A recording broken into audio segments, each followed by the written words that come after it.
Tenerife es la mayor y la más alta de las Islas Canarias. Todo un conjunto de factores climáticos, geomorfológicos y humanos le confieren una identidad propia en cuanto a naturaleza se refiere, con aspectos muy característicos dentro del archipiélago canario.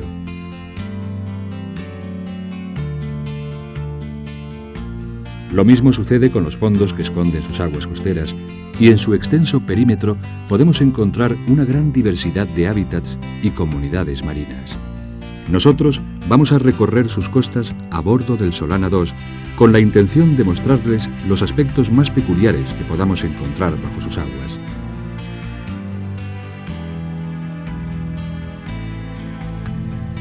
Como primer lugar de inmersión, hemos elegido la zona de Las Galletas, cercana a los núcleos turísticos de la isla.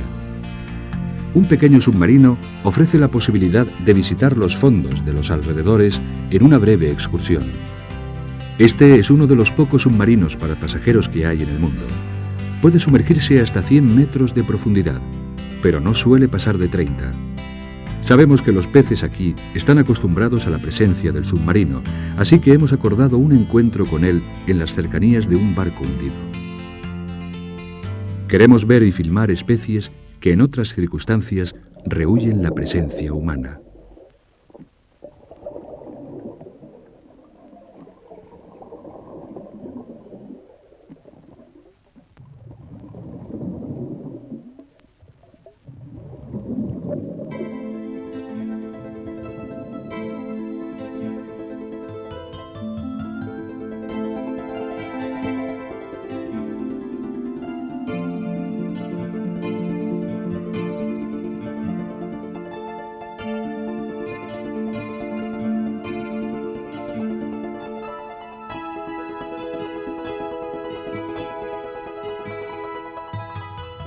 Enseguida comprobamos que las especies más amistosas, como fulas, bogas y morenas, vienen a comer de nuestra mano, pero aún no hemos visto animales más esquivos.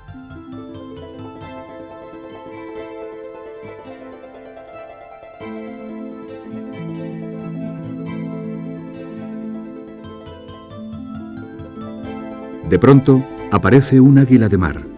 A esta especie se la conoce popularmente como ratón, y es muy huidiza por naturaleza, pero aquí no tiene ningún reparo en acercarse a nosotros en busca de comida.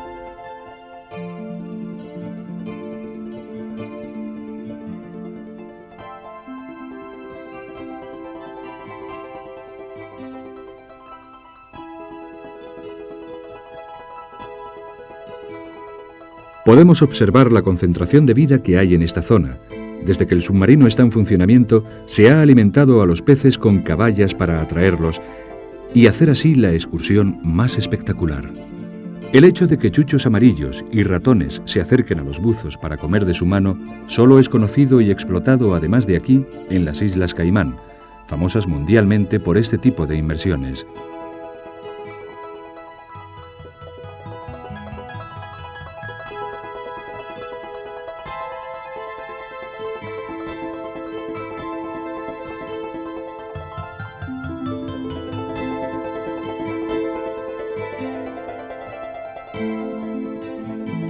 Somos fugaces visitantes de una especie de inmenso acuario, donde por una vez el hombre está encerrado en la pecera.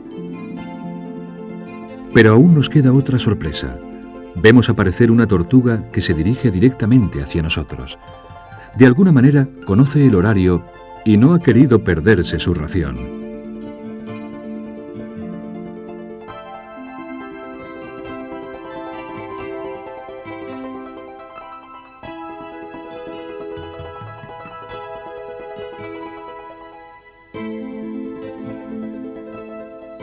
Tanto el submarino como nosotros somos extraños en este mundo de silencio y no tenemos más remedio que volver a la superficie. Mientras, reflexionamos acerca de cómo la actitud del hombre hacia los animales determina en gran medida la respuesta que recibe de ellos.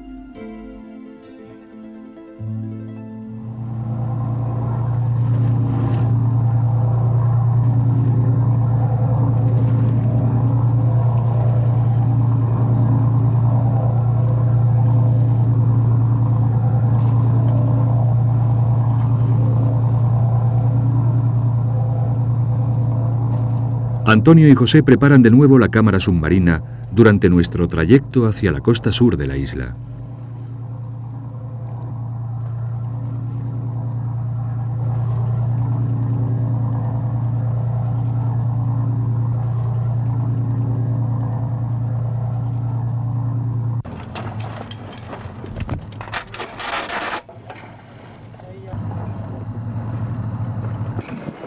Está tirando reguladores.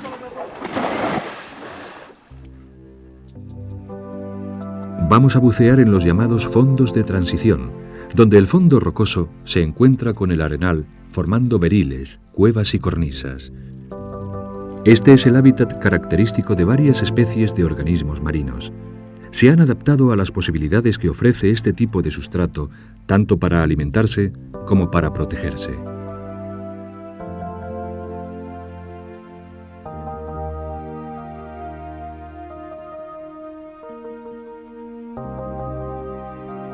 Encontramos un grupo de catalufas refugiadas bajo una cornisa. Durante el día se reúnen al abrigo de grietas y cuevas y solo salen durante la noche para cazar a sus presas. Se alimentan de pequeños peces e invertebrados que localizan con la ayuda de sus grandes ojos.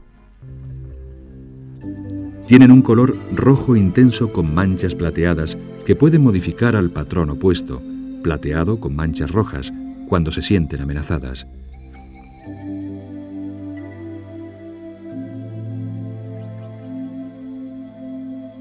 Aparece sobre nosotros un cardumen de gueldes blancos que enseguida nos envuelve. Estos pequeños peces permanecen cerca de beriles y bajones en su etapa juvenil para posteriormente desarrollar una vida pelágica, es decir, desligada del fondo, aunque siempre cerca de la costa. Se alimentan de plancton animal y a su vez son presa de predadores mayores, como los abades y medregales. Por tanto, son parte de un eslabón muy importante en la cadena alimenticia. Actualmente solo está autorizada su captura para utilizarlos como carnada viva.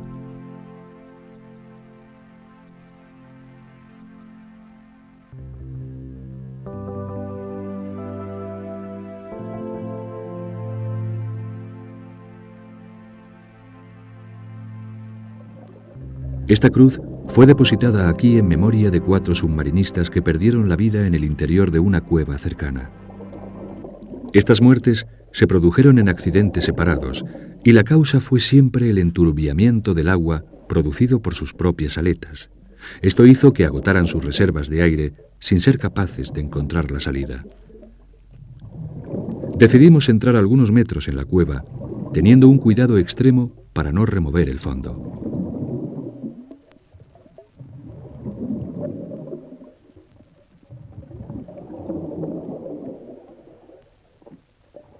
Podemos observar una relativa pobreza de organismos sésiles fijados a las paredes de la cueva, debido a que a la falta de luz se suma una pobre circulación de materia orgánica. Esta falta de corriente es también la causa de que su fondo esté cubierto de un fino sedimento que se levanta peligrosamente por la más mínima perturbación del agua. Solo encontramos algunos alfonsitos y un pez trompeta que se refugian aquí esperando a la noche para salir a alimentarse. A pesar de nuestras precauciones, el agua ha comenzado a enturbiarse, por lo que decidimos salir antes de que las condiciones se hagan más peligrosas. Abandonamos la cueva sin poder evitar pensar en la angustia que debieron sentir esos 4 submarinistas en sus últimos minutos de vida, y pensamos que esta cruz no es solo un homenaje para ellos, sino también un aviso para los que vengan en el futuro. Otro grupo de peces asociado a este tipo de fondo son los verrugatos. Este es su hábitat ideal. Utilizan los accidentes rocosos para protegerse y se alimentan en el fondo arenoso. Por ello, suelen encontrarse en las cercanías de cuevas y grietas. Poseen un corto barbillón sensitivo bajo la mandíbula inferior. Esta verruga es la que les da su nombre común y la utilizan para localizar a sus presas, que viven enterradas en la arena.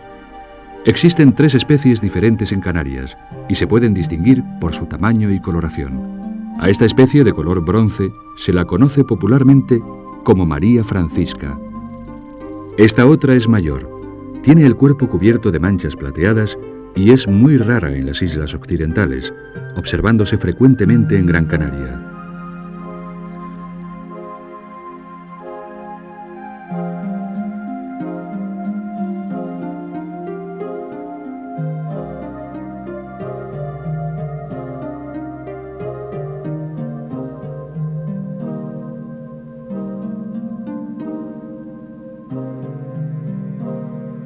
A la misma familia que los verrugatos pertenece la corvina negra. A diferencia de ellos, no posee el barbillón bajo la mandíbula y tiene un color más oscuro, de donde viene su nombre vulgar. Se alimenta de pequeños peces y crustáceos. Esta especie actualmente es muy escasa, lo que, unido a su extrema timidez, hace esta toma muy valiosa y difícil de obtener. Bajo las cornisas y las grietas de los beriles, es frecuente encontrar ascidias. A pesar de su apariencia, estos animales son más evolucionados que los moluscos y los crustáceos y pertenecen al grupo del que provienen los vertebrados. Son cordados al igual que los mamíferos, ya que en su etapa larval poseen un cordón nervioso y un cerebro rudimentario. Esta evidencia evolutiva desaparece en su etapa adulta, durante la cual llevan una vida sésil fijadas a un sustrato rocoso. Algunas especies forman colonias compuestas por individuos conectados entre sí por tejidos comunes. Otras ascidias son solitarias. En ambos casos, cada individuo tiene un sifón oral por donde absorbe el agua cargada de partículas alimenticias y otro cloacal por donde la expulsa después de haberla filtrado. Normalmente prefieren zonas umbrías, siempre que exista circulación de agua cargada de materia orgánica.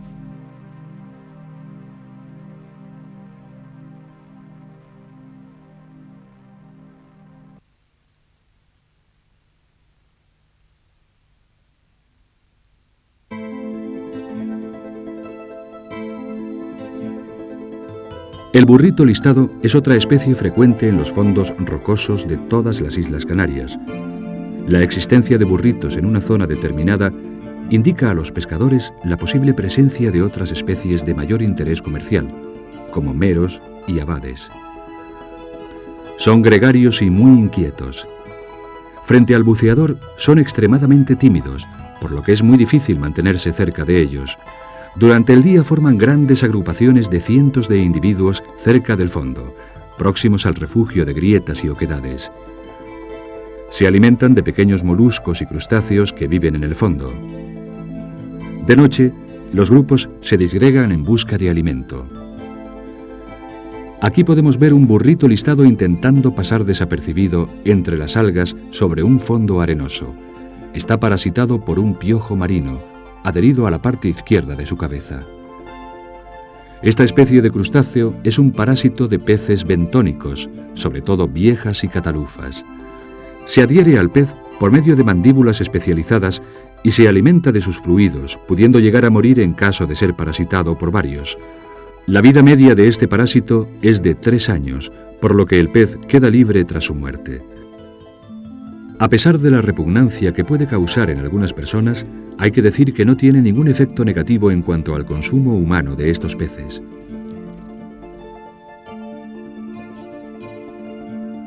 Vemos ahora otra especie que también se reúne en grupos formados por individuos del mismo tamaño y se refugia en grietas y oquedades. En Canarias son conocidos popularmente como lebranchos. Esta especie resiste bien los cambios de salinidad del agua, por lo que es frecuente encontrarlos en zonas de salida de agua dulce, ya sean naturales o artificiales. En su medio natural se alimentan de invertebrados, algas y detritus. Aquí podemos ver un grupo de ellos recogiendo arena del fondo para extraer cualquier tipo de materia orgánica. Cerca de los núcleos urbanos comen todo tipo de desecho. En su relación con el hombre serían el equivalente a las gaviotas, pero bajo la superficie. Por esta razón, se encuentran en grandes cantidades en los muelles donde no se les pesca. Nosotros aprovechamos una parada en el muelle deportivo de los Gigantes para filmarlos mientras se disputan los trozos de pan que les lanzamos.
Disfrutamos del mar y del paisaje tinerfeño mientras recorremos las pocas millas que separan los gigantes de los cristianos. Nos dirigimos allí con la intención de filmar a los calderones que residen en esa zona.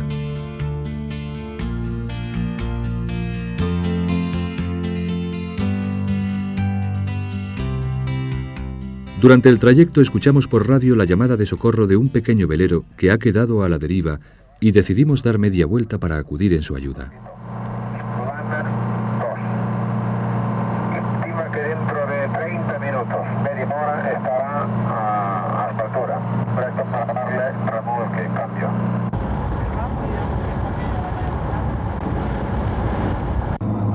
La hélice del Albi se ha enredado con algo y debido a que no hay viento, la corriente le está haciendo derivar hacia la costa.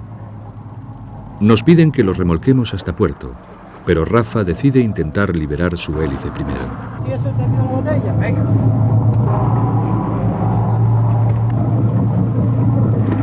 ¿Está parado? ¿Está parado? ¡Ey! Está parado, está parado.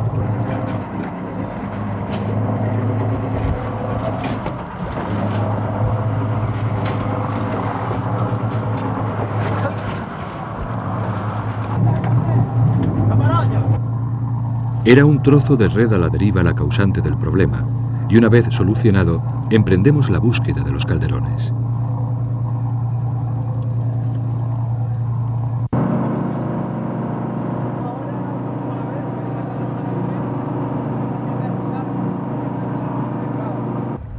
Los pescadores de esta zona conocen la existencia de esta población desde hace más de 2 décadas. Sin embargo, hace muy pocos años que se ha hecho de dominio público y se le ha dado publicidad incluso a nivel internacional.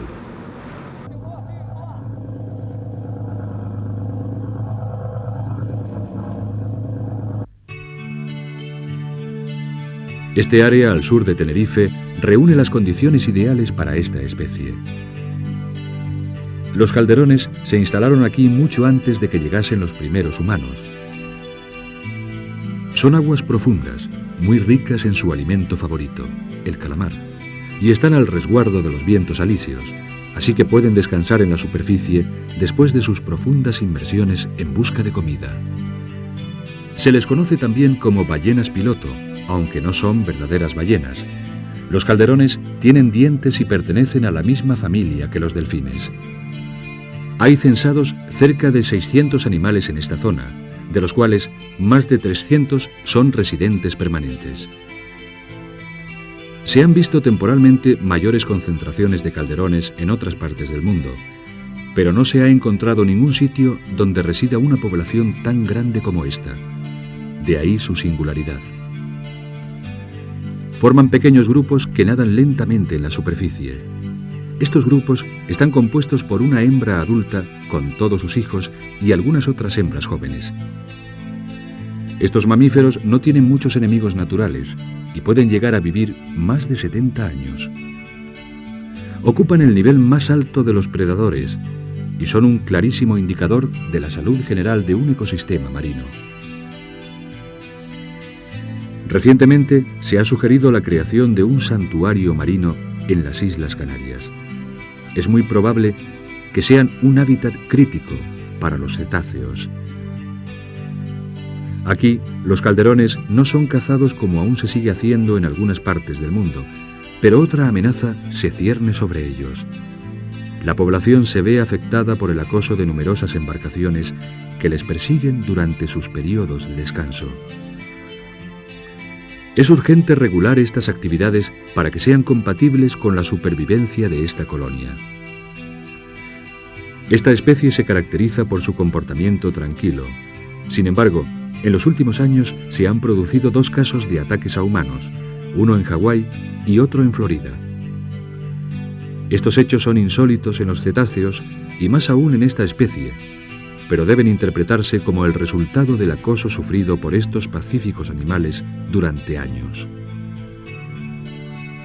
Ahora, los expertos temen que los primeros habitantes de las Islas Canarias se vean obligados a abandonar su paraíso por culpa de la presión humana.